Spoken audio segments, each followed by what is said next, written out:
একটা গ্রামে কালুয়া নামে এক চাষি ছিল, যে সারাদিন চাষ করত এবং সন্ধ্যা হলে তার নিজের বাড়িতে ফিরে যেত। একদিন কালুয়া পুকুর পাড় দিয়ে তার বাড়ির দিকেই যাচ্ছিল। তখনই সে হঠাৎ দেখতে পায় যে এক ব্যক্তি পুকুরে তার মাটির পাত্রটি ফেলে, আর পুকুরের সাথে কিছু কথা বলার পরে সে একটি সোনার পাত্র পেয়ে যায়। এটি দেখে কালুয়া খুব খুশি হয়ে গেল আর জলদি হেঁটে বাড়ি চলে গেল। আর কিছুক্ষণের মধ্যেই সে বাড়ি থেকে দুটি কলস নিয়ে চলে আসলো, আর তার মধ্যে একটি কলস সে জলে ফেলে দিল। তখনই নদী থেকে একটা আওয়াজ আসে, কালুয়া, এই পুকুরে পড়ে যাওয়া সোনার কলসটা কি তোমার? এটা শুনে কালুয়া ফট করে জবাব দিল, হ্যাঁ হ্যাঁ গুরুজি, এই সোনার কলসটা আমার। তখনই পুকুর থেকে আওয়াজ আসে, কালুয়া, তুমি মিথ্যে কথা বলছো, যাও, তুমি কিচ্ছু পাবে না।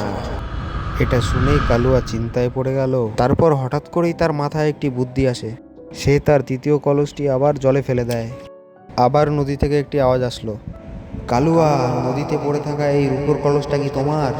কালুয়া এইবার ভাবনা চিন্তা করে উত্তর দিল, না না, এই রূপোর কলসটা আমার না। তাহলে কি এই সোনার কলসটা তোমার? না না, ওই সোনার কলসটা আমার না, আমার তো মাটির কলসটা।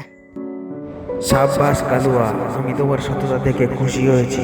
পুকুরের এই কথাটি শুনে কালুয়া এবার ভাবতে লাগলো, বেটা কালুয়া, এবার তুই তো সততার বল পেতেই চলেছিস। নে তোর মাটির কলস। গুরুজি, এটা তো কাদা। মূর্খ, মাটি এতক্ষণ জলে রাখলে কি হবে?